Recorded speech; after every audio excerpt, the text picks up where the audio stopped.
Hello again, friends. Joe here for another premium gala, legfest, whatever you want to call it. End of the month gala with new characters.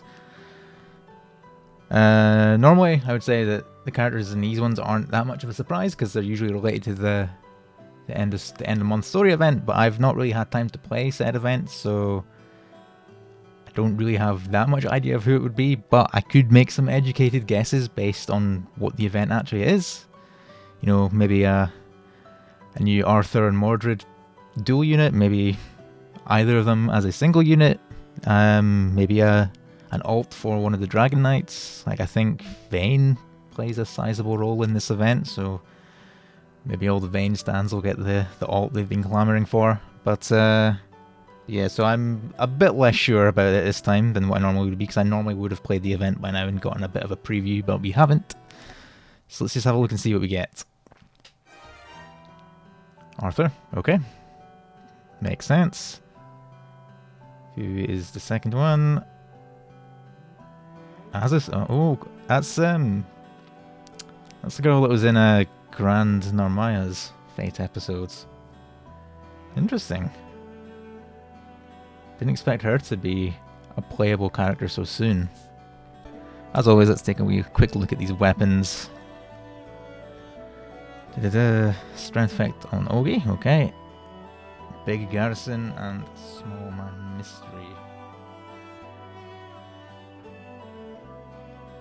Don't remember what Primal Light's Garrison option was before this.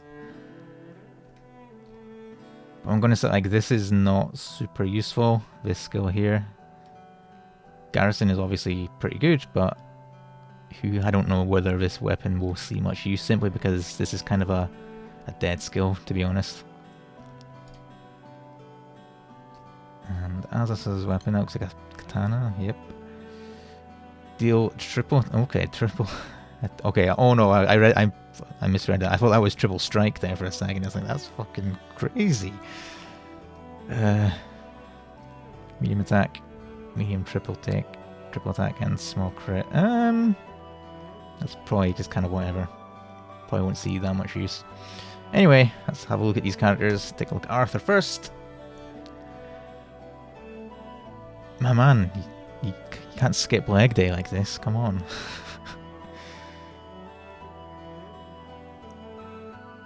Okay, no, I'm not even going to try and pronounce these.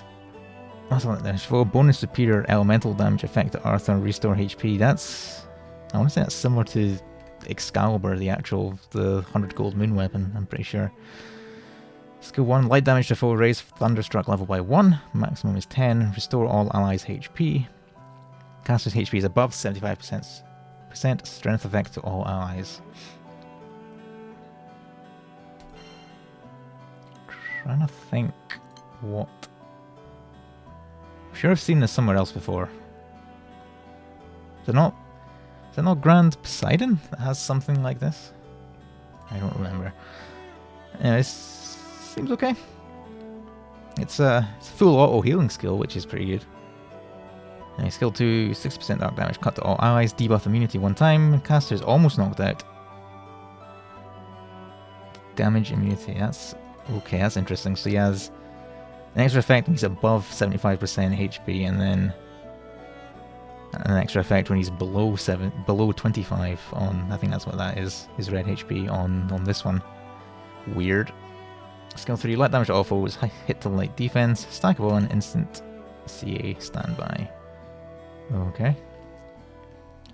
Crowning Blade, based on how high HP is, supplement CA damage, boost CA damage and CA damage cap. HP is above 75%. One turn cut to Arthur's damage skill cooldowns. Okay, that's interesting. And then... interesting, he basically has a built-in garrison, and then gets a 2-turn cut to this.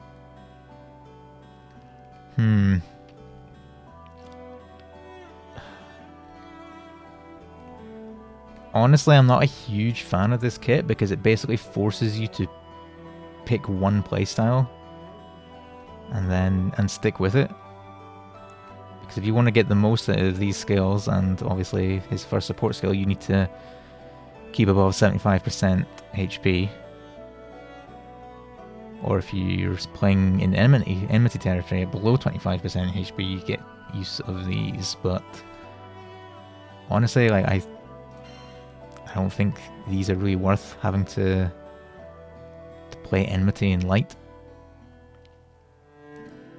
So yeah, it's light enmity I don't think is really a thing quite yet. So like realistically, you're not going to get a whole lot of use out of this.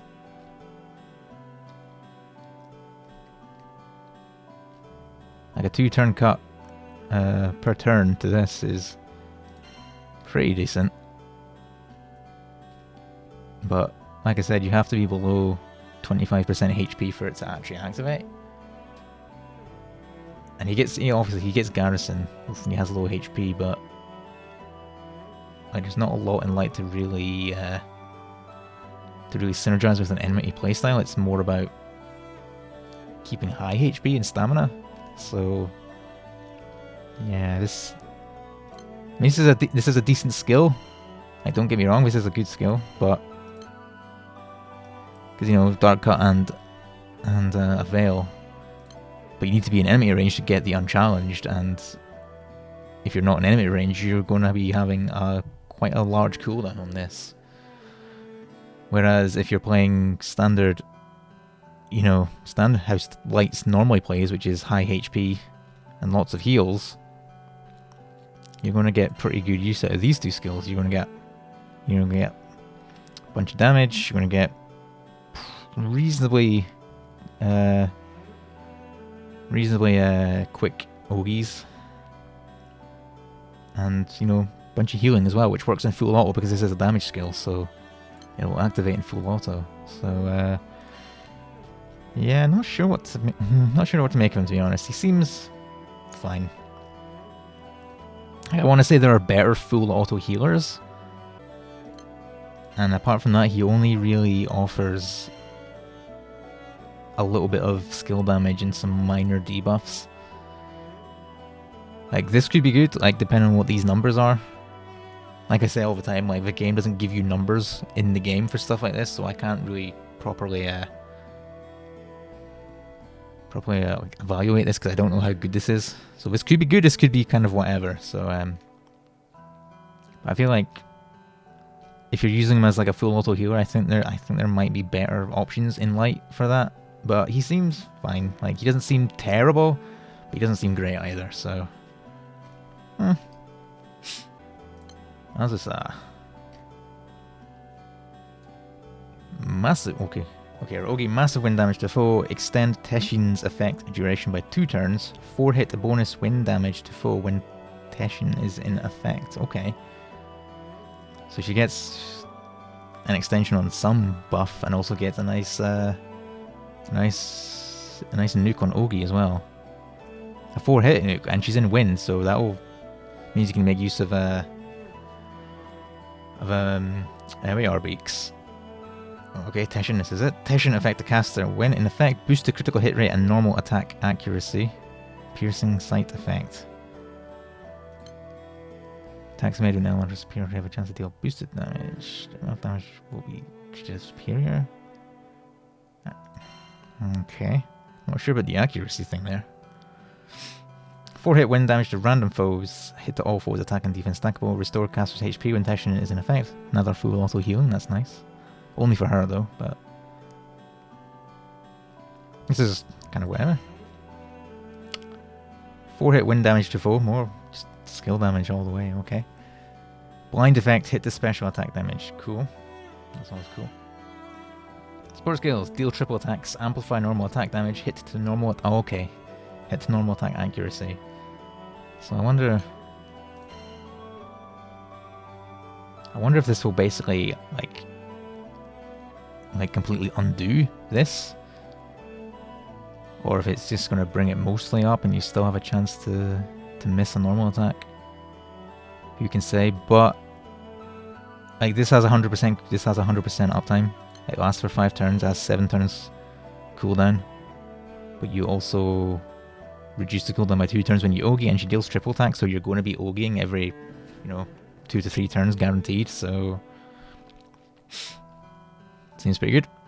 When a foe uses a special attack, activate Ito. Bonus wind damage effect to Azusa 1 time.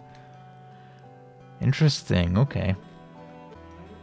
So there are like aspects of her kit that are somewhat similar to Grand Narmaya, which makes sense, considering that, they're childhood friends / rivals, whatever it was in the Fate episodes, but she seems to obviously be a lot more focused on skill damage. 2 of her skills give 4 hit skill damage, her Ogi gives 4 hit skill damage when this is up, which this will pretty much always be up. But she seems like a decent attacker as well. This could be useful for stuff like, null element raids or like PBHL or something. I don't know if you would use her as alongside Grand Naru, or if she basically just takes up that slot if you don't have her. I don't know. But she seems pretty good, to be honest. She seems like a pretty decent attacker. Like, she has a lot of good stuff on her normals. She has guaranteed triples and it's amplified. Don't know what this is. This is probably like what, 30% or something like that. Don't know what this is, but it's probably going to be pretty much negated by this, which has 100% uptime, which gives her I don't know what this is quite, to be honest. Oh, this is just crit, to be honest. The wording just kind of threw me off there. This is just crit. Yeah, but she gets some extra echoes when the boss Ogis. Plus she has a bunch of skill damage, which in wind is good because you have LER beaks, so that's a lot of damage that adds up. So yeah, I mean she's not busted. She's not quite anywhere near the level of Grand Narmaya, because Grand Narmaya is busted, like best wind character in the game, one of the best characters in the game, full stop. But so a subtextual character is obviously not going to quite be on that level, but she seems pretty good. Like I said, I don't know if you would actually want to use her if you already have a lot of the tippy toppy tier wind units like Grand Narmaya, like Summer Core 1 and whatnot, but you can maybe find a spot in there for her if you have her. So yeah, she seems pretty good. Possible subtext target, especially since Wind Guild Wars coming up in a month or 2. So yeah, she seems pretty good. Arthur seems fine, whatever.